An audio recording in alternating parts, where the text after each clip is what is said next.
नमस्कार दोस्तों, इस वीडियो में हम लोग बात करेंगे इंफॉर्मेशन वॉरफेयर के बारे में।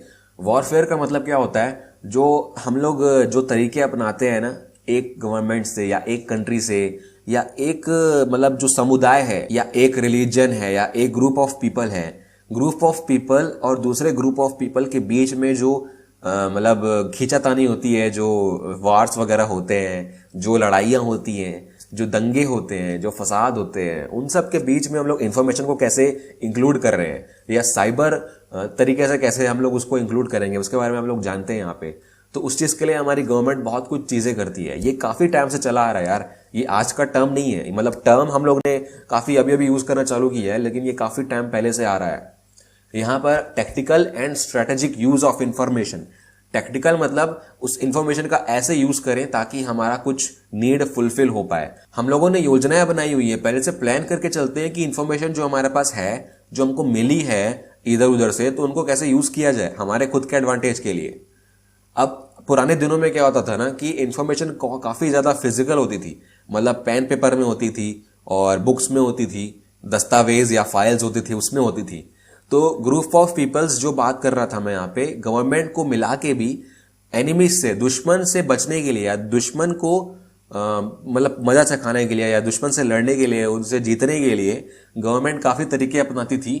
जो कंट्रीज होती थी ना, कंट्रीज की गवर्नमेंट बहुत ज्यादा पैसे खर्च करती थी, मिलियंस करोड़ों खर्च करती थी इंटेलिजेंस प्रोग्राम्स में, इंटेलिजेंस, सीक्रेटली इंटेलिजेंस के लिए, सीक्रेट इंटेलिजेंस और स्पाइस में। ये सब क्या होता है? मतलब एक कंट्री से दूसरी कंट्री में आप कुछ ट्रूप्स भेजो, कुछ आदमी भेजो, वो मतलब खुफिया तरीके से उनके एक्शंस को मॉनिटर कर पाए या उनके एक्शंस को देख पाए कि उन लोग कर क्या रहे हैं, ताकि उस तरीके से हम लोग स्ट्रेटेजी बना सके। दुश्मन पर खुफिया तरीके से नजर रखना, उनके एक्शंस, उनके कर्मों को पहचानना, देखना और सुनना, ये सब सीक्रेट इंटेलिजेंस में आता है। खुफिया तरीके से करते हैं हम लोग क्या करते थे पहले तरीके में, अगर आपको पता होगा, ट्रोजन हॉर्सेस होते थे। ट्रोजन हॉर्सेस मतलब एक फिजिकल बहुत बड़ा एक हॉर्स टाइप का एक स्ट्रक्चर होता था।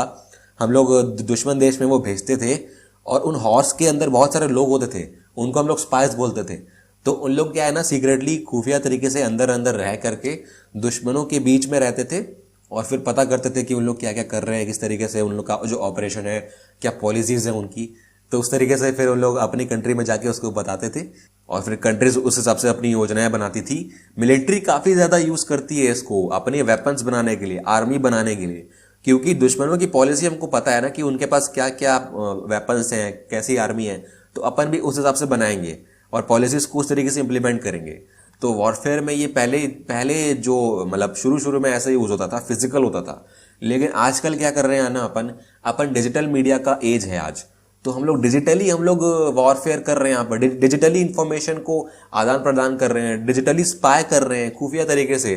हम यहाँ पर आजकल की दुनिया में इसको साइबर वॉरफेयर बोलते हैं। जो पहले इंफॉर्मेशन में होता था, आजकल साइबर तरीके से हो रहा है, इंटरनेट इन्वॉल्व हो रहा है यहाँ पे।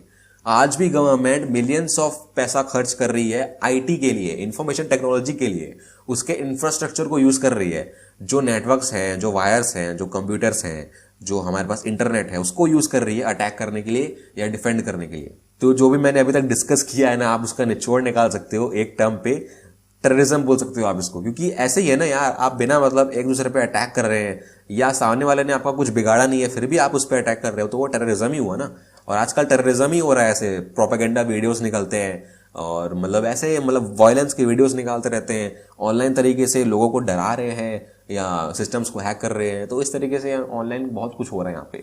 साइबर वॉरफेयर की कॉमन तरीके जो होते हैं, वायरसेस फैलाना, मालवेयर्स फैलाना सिस्टम्स पे, और सिस्टम्स की कमियों को, नेटवर्क्स की कमियों को एक्सप्लॉइट करना, मतलब फायदा उठाना, और फिर अनऑथराइज्ड एक्सेस लेना सिस्टम पे। ये कॉमन तरीके हम लोग ने पढ़ चुके हैं और आगे डिटेल में पढ़ेंगे। तो बड़े बड़े जो साइबर अटैक्स होते हैं ना, उसको आप बोल सकते हो कि बहुत बड़ी बड़ी कंट्रीज में जो एक दूसरे के लिए खुन्नस होती है ना, उसी कारण ये वॉरफेयर करते हैं।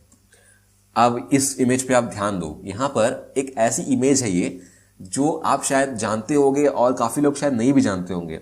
मैंने यहाँ पर एक केस स्टडी बताया है एनएसए का, नेशनल सिक्योरिटी एजेंसी, जो यूएस की गवर्नमेंट के साथ मिलकर के ये प्रोजेक्ट चलाती थी, जिसका नाम है प्रिज्म। चलाती थी या चलाती है हमको पता नहीं, लेकिन अभी भी चलाती ही होगी, हमको पता नहीं है।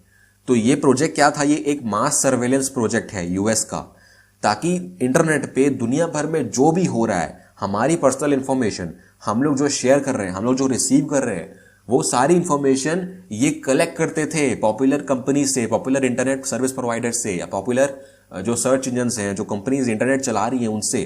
जैसे आप देख रहे हो यहाँ पे गूगल, सबसे बड़ी गूगल है, उसके बाद Skype, Yahoo, Gmail, Hotmail, YouTube, सबसे मतलब सबको बोलते थे कि हमें सारी इंफॉर्मेशन जो आप कलेक्ट कर रहे हैं वो हमें मिलनी चाहिए।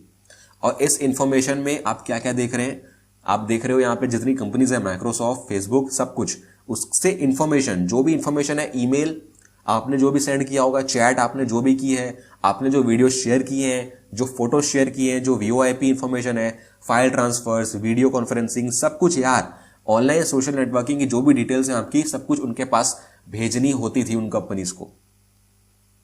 और स्पेशल रिक्वेस्ट पे कुछ और इन्फॉर्मेशन भी उन लोग रिक्वेस्ट कर सकते हैं, और रिक्वेस्ट को वो डिनाई नहीं कर सकते, क्योंकि अगर वो डिनाई करते हैं ना तो यूएस गवर्नमेंट इंटरनेट को बंद कर देगी यूएस में, क्योंकि उसका पूरा कंट्रोल उसके पास है। और अगर इंटरनेट ठप हो जाता है वहां पे तो इन कंपनीज का काम चलेगा ही नहीं, काफी ज्यादा लॉस पे चले जाएंगे ये। तो कोई चारा नहीं बचता इनके पास, इनको इन्फॉर्मेशन भेजनी पड़ती थी, और पड़ती थी क्या, पड़ती है आज भी ये हो रहा है भाई, आज भी काफी हद तक हो रहा है। और आपको पता नहीं है, एक आदमी था एडवर्ड स्नोडेन, इसने एनएसए के सीक्रेट प्रोजेक्ट्स के बारे में, जिसमें प्रिज्म भी इन्वॉल्व है, उसके बारे में विजल ब्लोअर्स के फॉर्म में इसने इंफॉर्मेशन रिवील की थी, लीक की थी, और उसके कारण आज उसको इस तरीके से छुप छुप के रहना पड़ रहा है। आप एडवर्ड स्नोडेन के बारे में पढ़ सकते हो ऑनलाइन इंटरनेट पे, मैं रेफरेंसेस में उसका लिंक दे दूंगा। उसने काफी ब्रेवली एनएसए के प्रोजेक्ट्स को रिवील किया था कि हमारी प्राइवेसी किस तरीके से वायलेट हो रही है, हमारी प्राइवेसी को किस तरीके से छीना जा रहा है हमसे।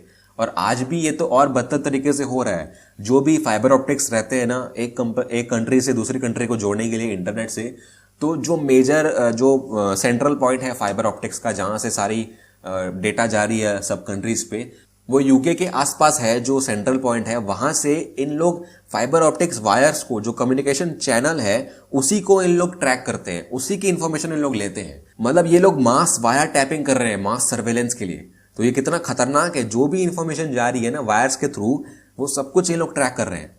तो आप ये जान के रख लो कि आप इंटरनेट पे हो तो आप प्राइवेट तो बिल्कुल भी नहीं हो, आप कुछ भी यूज कर लो, क्योंकि सब इंफॉर्मेशन एनएसए ले ही रहा है हमसे। तो हमको जितना मतलब सिक्योर रहना है, हम खुद से रह सकते हैं, हमारी तरफ से जितना हो सके आप भी सिक्योर रहो। तो ये था इन्फॉर्मेशन वॉरफेयर, इस तरीके से हम लोग यूज करते हैं भाई। वॉरफेयर में भी हम लोग यूएस से हम लोग लड़ नहीं सकते, क्योंकि इन लोग काफी चीजें हमारी जानते हैं। तो इन्फॉर्मेशन आजकल बहुत इंपॉर्टेंट है, बहुत सेंसिटिव है। तो यही था आज के वीडियो में, और नेक्स्ट वीडियो के लिए देखते रहिए, सीखते रहिए, और गुड बाय।